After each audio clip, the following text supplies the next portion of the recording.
Okay, now we have finished our introduction. Итак, мы закончили вступительную часть.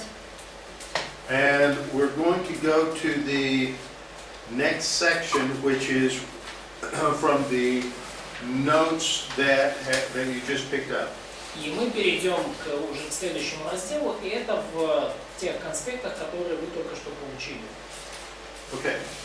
Now, we're going to look at what is the biblical evidence for dispensations. И мы сейчас рассмотрим с вами библейские обоснования, библейские свидетельства о диспенсационализме, о диспенсациях, прошу прощения. And basically, I'm answering the question, what is the biblical basis for looking at human history in terms of these different administrations or different periods of time? И мы рассмотрим, какие в Писании есть вот такие основные свидетельства вот этих различных администраций или различных периодов в истории. So we'll start by looking at two different verses, Acts 1, 6 and 7, and then we'll look at 1 Thessalonians chapter 5. И мы вначале рассмотрим с двух стихов в Деяниях, Деяния 1, 6, 7 стих, и потом еще рассмотрим 1 Фессалоникийцам 5 главу.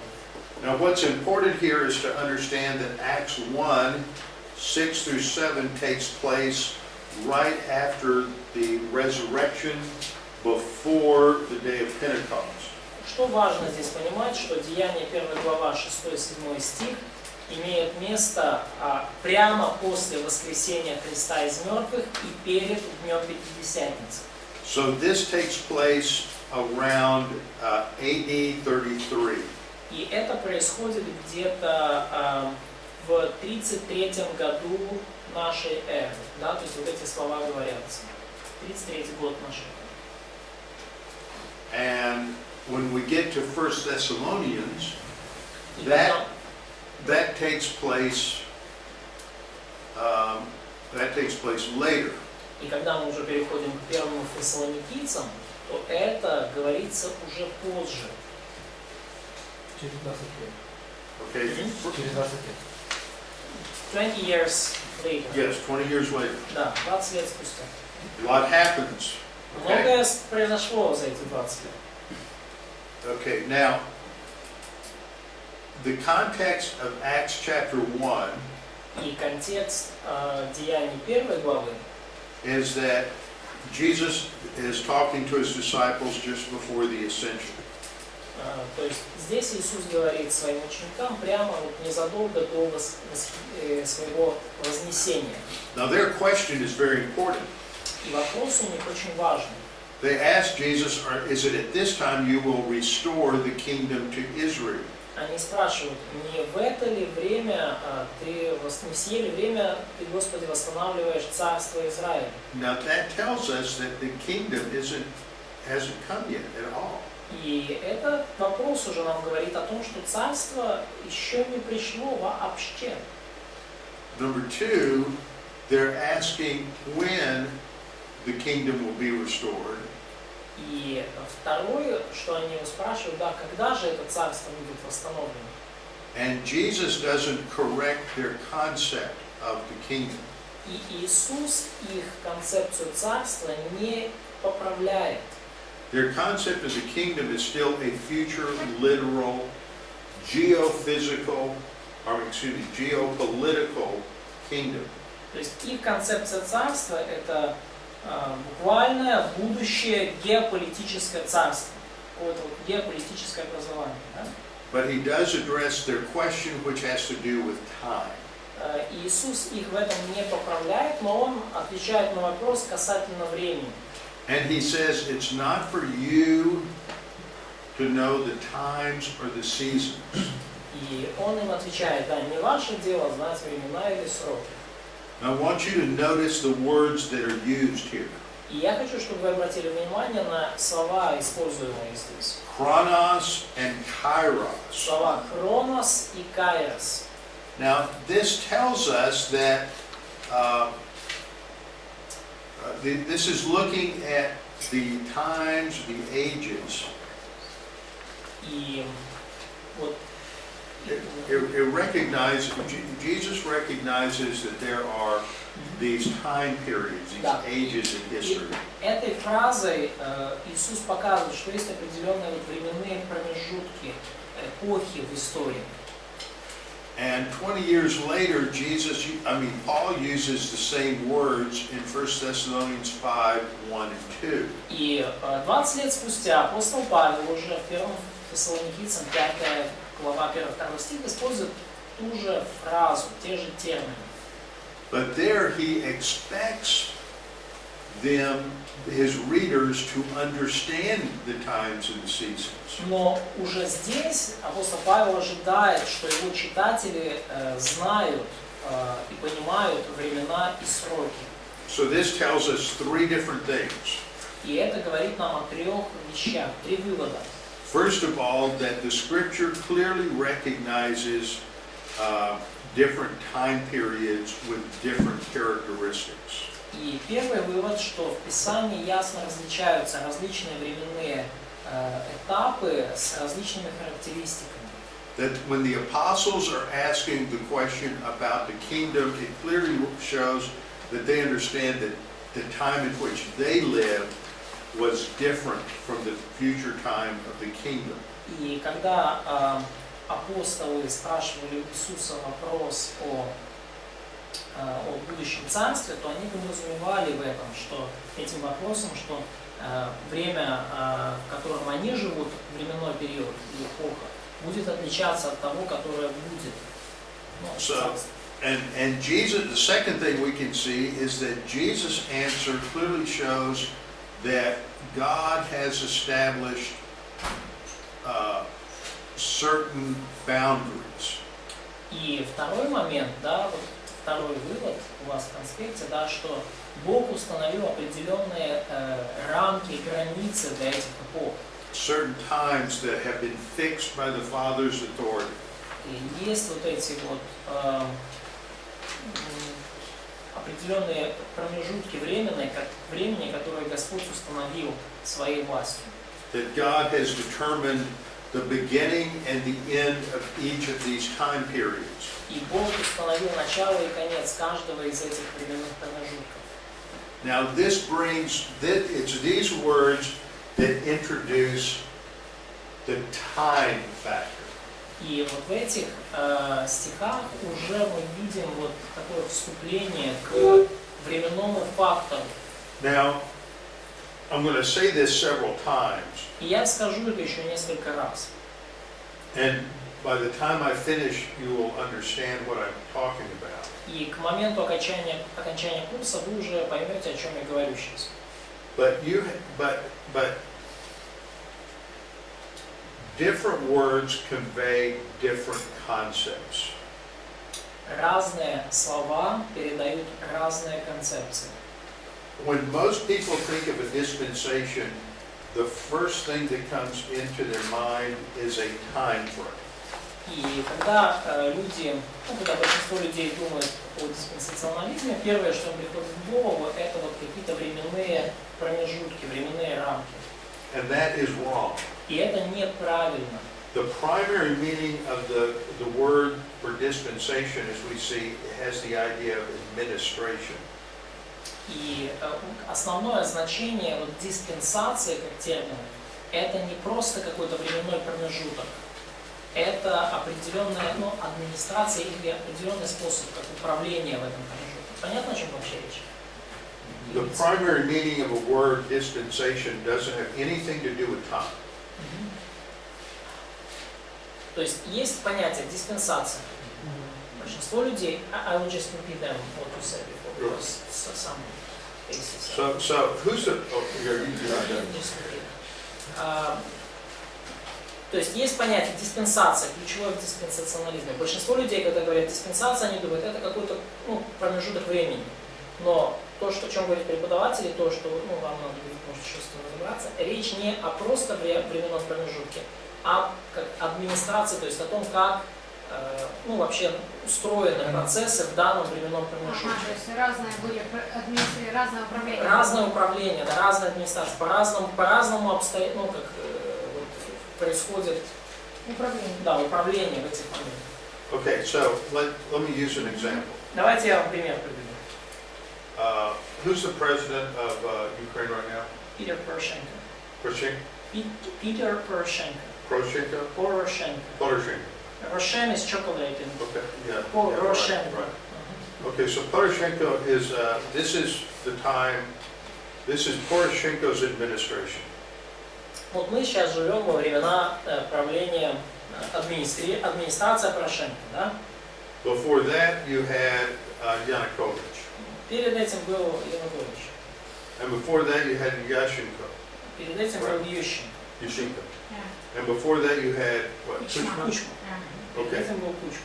Now, so you can talk about Kuchma's administration. Вы можете говорить об администрации, да, об управлении во времена Кучмы. And when you talk about his administration, you talk about certain characteristics, right? И когда вы говорите о его правлении, вы говорите о определенных характеристиках правления Кучмы, да? And then if you talk about Yushchenko, Ну или и вот если вы говорите Yushchenko's о Ющенко, administration, да, о правлении Ющенко, you think about the characteristics of that то administration. вы размышляете, также думаете о характеристиках вот его правления. And then you have Yanukovych, И потом вы переходите к And you think of- Януковичу, and you think about the characteristics of his administration. и вы размышляете о характеристиках его Now, so when you talk about his administration, you're not really, the main idea in your mind has nothing to do with time, does it? И когда вы вот говорите вот о разных, о периоде там Ющенко, Кучма, Януковича, вы же совсем не о времени думаете в этот момент, да? But obviously it had a beginning and an end. Но очевидно при этом, что правление каждого из этих людей имеет начало и конец. So the time factors indicated by words like chronos and kairos. И временной фактор, да, он вот указывается такими словами, как хронос, кайрос, да, времена и сроки. But the word for administration Но вот слово для управления, да, для администрации, focuses on the characteristics of that administration. вот оно именно силуется на характеристиках вот этого промежутка с точки зрения управления. So the word dispensation focuses on those qualities of that, И вот поэтому слово диспенсация, оно взято именно вот of that из, period of time. диспенсация относится именно к качествам этого периода времени. Okay, so Jesus' answer here clearly recognizes that there are different temporal boundaries. И ответ Иисуса, он показывает нам ясно, что есть различные временные границы. And now the third thing that we observe is from 1 Thessalonians that the Apostle Paul clearly taught about times and seasons in the early church. И третье, что мы видим, да, у вас не указан номер 3, но это просто абзац, да, в первой церкви. Мы видим, что апостол Павел ясно преподавал эту доктрину о Божьем плане. Он преподавал ее в церкви. In Acts 1:7, Jesus says to the apostles, it's not for you to know these things. И в Деяниях 1, 6, 7 Иисус сказал, что это не ваше дело знать все эти вещи. But 20 years later, Paul is teaching those things. Но 20 лет спустя апостол Павел уже проповедует все эти вещи. What changed? Что изменилось? Срок. Новая диспенсация. New dispensation. Yeah, that's right. Правильно. The coming of the Holy Spirit on the day of Pentecost. Приход Духа Святого в день Пятидесятницы изменил. Okay, and once that happened, then it became important to reveal to man God's what God was revealing about the times and the seasons. И когда вот это произошло, то уже тогда стало важным открыть людям все, что Бог учил о временах и сроках.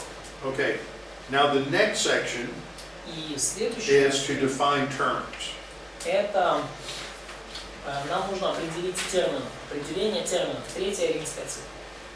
Okay, this is where we've got about 3 sections here. И у нас здесь три Let me see, подпункта. 4, four sections that are basically dealing with 4. word studies. 4 подпункта, которые в первую очередь там касаются изучения слов.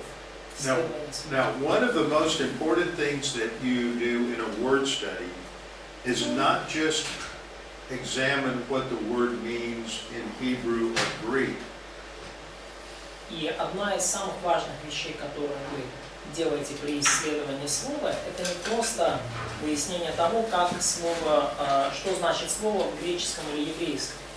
but when you bring that into the target language, you have to make sure the word you use in the target language fits the meaning in the original language. You mean language, target language on which is word is translated. You're right. То есть важный момент в исследовании слов это то, что когда вы исследуете какое-то слово, вам нужно убедиться, что слово в переводе, то есть есть греческое, да, слово оригинальное, есть слово в вашем языке.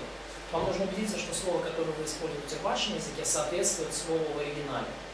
Понятное дело? Да? Okay, so if a Greek word is brought into Russian, you need to look the Russian word up in a dictionary.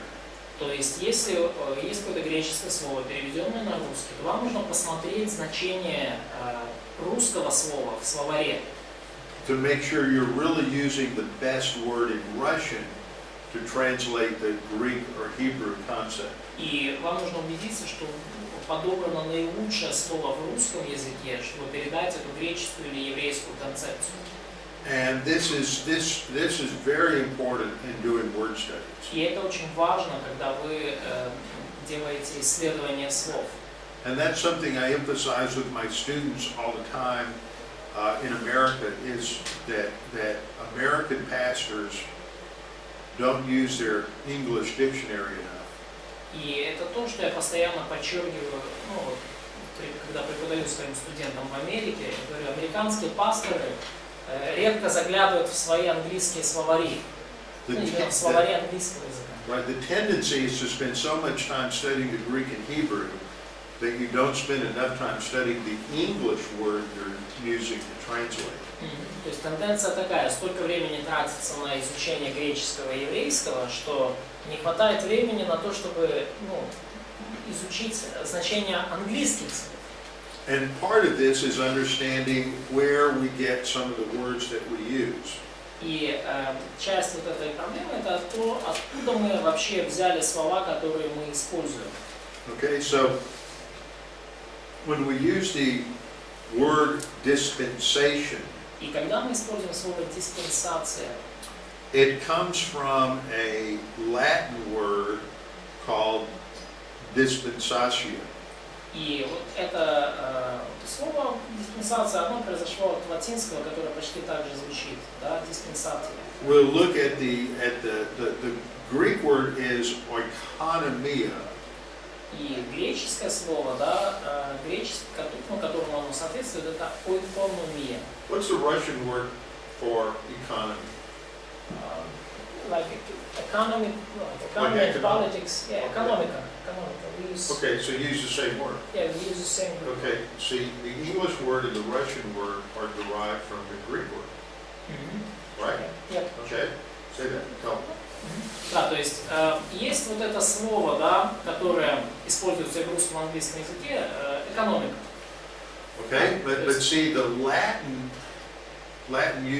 did not use a cognate word or didn't transliterate. It had a different word, so it uses the word dispensation. Да, но если вы вот это слово, да, оэкономия, да, как управление домом, буквально переводите на латинский, то оно не переводится как дословно, как на русский и английский, да, оно переводится словом диспенсацио. And so the root idea had to do with distributing something or anything. It could be time or material goods. И корневая идея вот в этом слове диспенсация это распределение, раздавание, чего бы то ни было там, материальных каких-то моментов, времени и так далее. Okay, so it recognizes this whole word group has to do with management of resources, administrating something. И вот вся эта группа слов, они связаны с менеджментом, с управлением какими-то ресурсами, с администрированием, с распоряжением. Okay, now this next little section lists Следующая секция — это вот греческие термины. 4 key Greek terms. 4 ключевых греческих термина. Now the first 3 terms И первые 3 термина all talk about are words that related to time. они все говорят о словах, связанных со временем. And I've given you the Greek words, and while they're somewhat similar, there's also some differences. И я вот привел вам эти греческие слова, которые с одной стороны похожи по смыслу, а с другой стороны там есть определенная разница в значении, в оттенках. Now the first word is the word ion. Первое слово — это слово «aion». Now that can refer to a specific time period, like an age. И оно может относиться к конкретному временному промежутку, например, как какая-то эпоха. And it can also refer to eternity. Но также оно может относиться и к вечности. The second word is the word chronos, Следующее слово — это слово «хронос», which looks at time in the sense of a sequence of events. и оно говорит о времени как о какой-то последовательности событий, то есть идея последовательности событий. For example, there's a difference between an age and a dispensation. То есть разница между веком, да, или эпохой и диспенсацией. I don't have any, here's one. Okay. So an age may be a long period of time. То есть какой-то век или эпоха может быть достаточно длинным промежутком времени. Like the age of Israel starts with Abraham Например, век Израиля начинается с Авраама and ends at the cross. и заканчивается крестом. But it can be divided into a couple of different periods. Но его можно разделить на несколько различных периодов. Okay, it could be the period of the patriarchs, Это может быть, во-первых, период патриархов, okay, and then it's the age of the law. а потом это какая-то эпоха закона. What's the word for law? Закон, like За? three. Like number 3, yeah. Okay. And then there's a period left off that's cut off, and then you have the period of the tribulation, И потом здесь период, которого... which is a 7-year period. Yeah. Okay? Потом есть вот этот период скорби, да, 7-летний период скорби. Now который these относится к преданным. are going to be dispensations. И это будут диспенсации. So an age could be a very long period that includes more than one dispensation. И век или эпоха, это может быть достаточно длинный промежуток времени, включающий несколько диспенсаций. Or it can also be the same or identical. We'll talk about that later. Или это могут быть такие равнозначные темы. Но мы об этом еще поговорим. For example, the church age is also the dispensation of grace, and they refer to the same thing.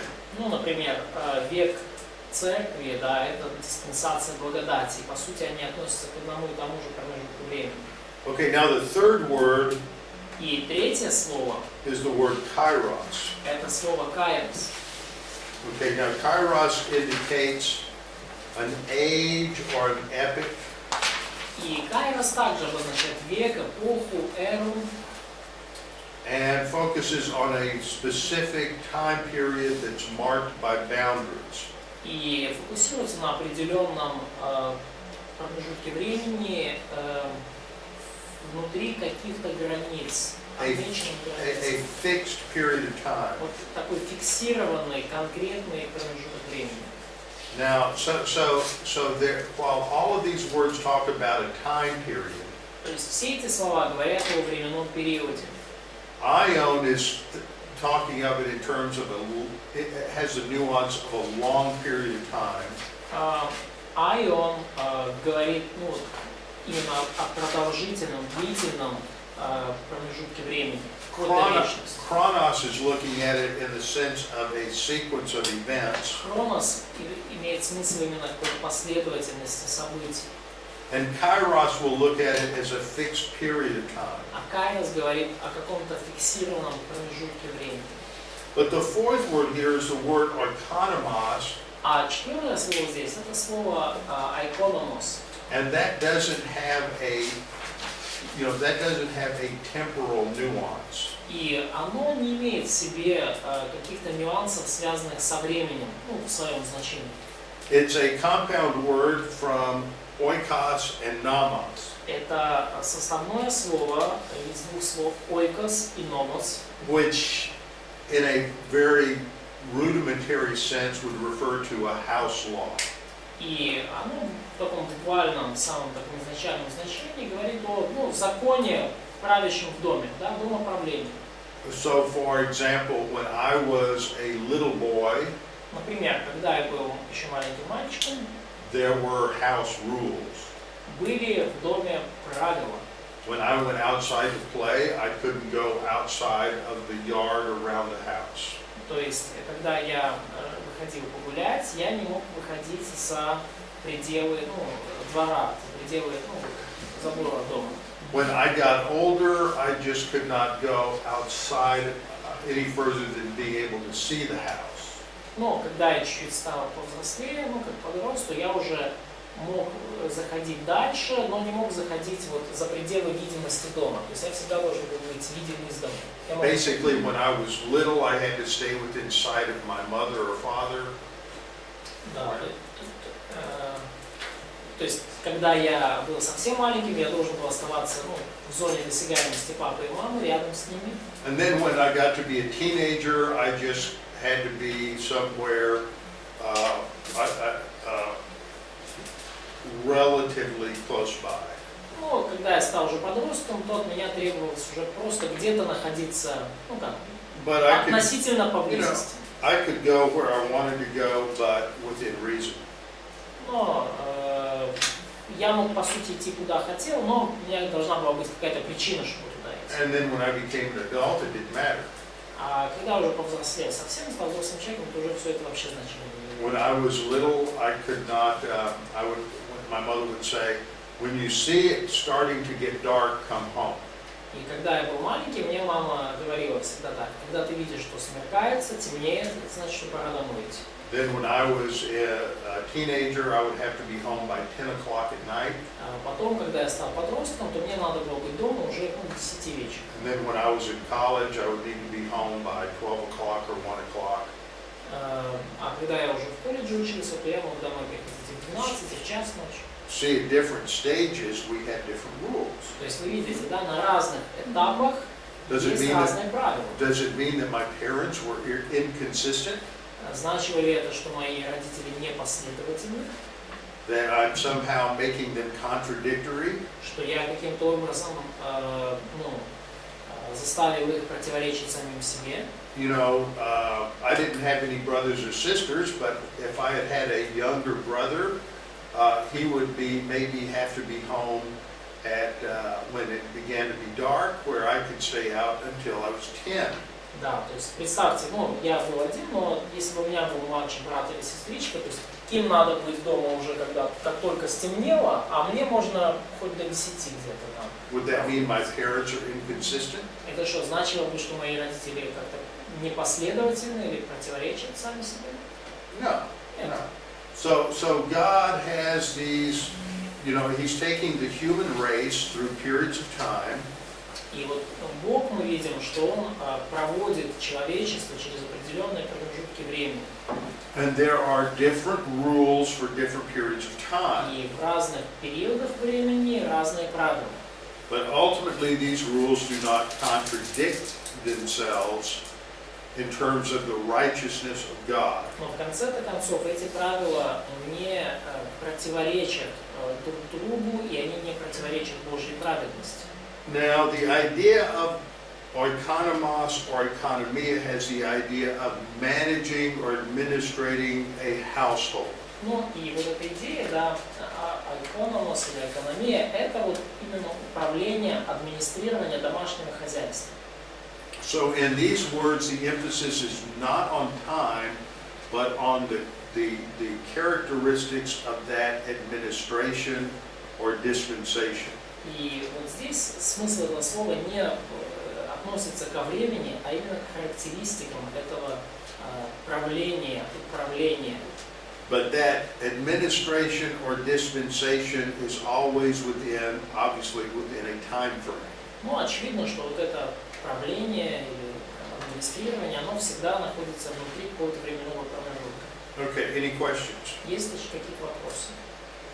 Следующий момент – это использование Писания, использование в Писании этих слов. Okay, and we have the first three are different forms of the word. И первые три способа – это вот разные формы этого слова. And this is just giving you an understanding of the places where forms of this word are used in the New Testament. И вот просто вам здесь приведен список мест, где различные формы этого слова, экономного, используются в Новом Завете. Okay, so the verb form, or kanomeo, is used only one time in Luke 16:2. В качестве глагола используется это слово только один раз, в Луки 16:2. And the noun or konomos is used 10 times. Существительное экономос используется 10 раз. And this has a couple of different translations. И здесь есть несколько разных переводов. For example, 1 Peter 4:10, it has the idea of being a steward or an administrator. То есть, например, в 1 Петра 4, And that's its primary, that would be its primary translation. вот есть вот эта идея заложенная, да, домостроитель, да, то есть распорядитель, администратор. И это, в принципе, основное, основное значение, основной перевод. Распорядитель. Okay, and under point number 4, Кстати, распорядитель будет it summarizes Jesus, how Jesus used the word. И в пункте 4 мы видим, как использует это слово Иисус. And he had two parables that relate to the management of a household by a steward or manager.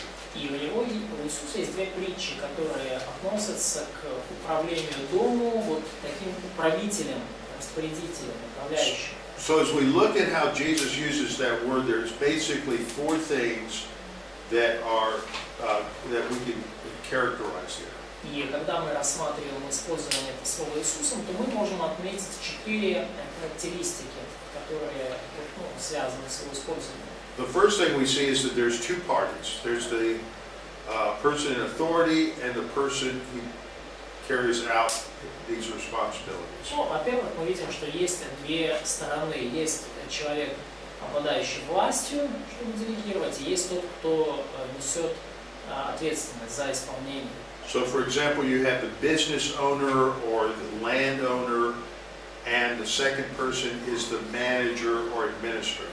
И есть, таким образом, владелец бизнеса какого-то или земли, и есть, с другой стороны, менеджер или администратор, управитель, распорядитель. And the second thing we see is that there are specific responsibilities that are given to the manager or the administrator. И второе, мы видим, что вот эти обязанности конкретно распределены, то есть какие-то конкретные обязанности даны распорядителю, управителю. So that leads to this third point, so that there's an area of accountability or responsibility on the part of the steward or manager. И это ведет нас к третьему пункту, да, что есть определенная степень подотчетности или ответственности. He has a specific job to do. Управитель, он должен совершить конкретный какой-то труд. And so that if he fulfills his responsibility, then he is praised for performing his duties. И если управитель исполнил свое дело хорошо, то его хвалят, да, за его работу. And if he is unfaithful, then there are consequences to his failure. И если он был неверен, то есть за его провал определенные последствия. Now, the way we apply that in terms of dispensations is to understand that in each dispensation there is a person or a group who is the primary steward or administrator for that time period. И как нам применить вот эту концепцию? Нам нужно понимать, что в каждой диспенсации есть определенная группа людей, которая ответственна за исполнение функций в этой диспенсации, за управление в этой диспенсации. And they have certain responsibilities that they are to fulfill. Да, и есть определенные обязанности у этой группы, которые должны быть исполнены. And they are either going to be praised or they are going to be rebuked. И эти люди будут либо похвалены, либо обличены. And then the fifth thing that we can say about all these words is that they're primarily found in the writings of Paul, except for one reference in 1 Peter 4:10. И пятое, что мы можем сказать, что в других случаях мы встречаем это слово только в посланиях Павла и один раз в 1 Петра.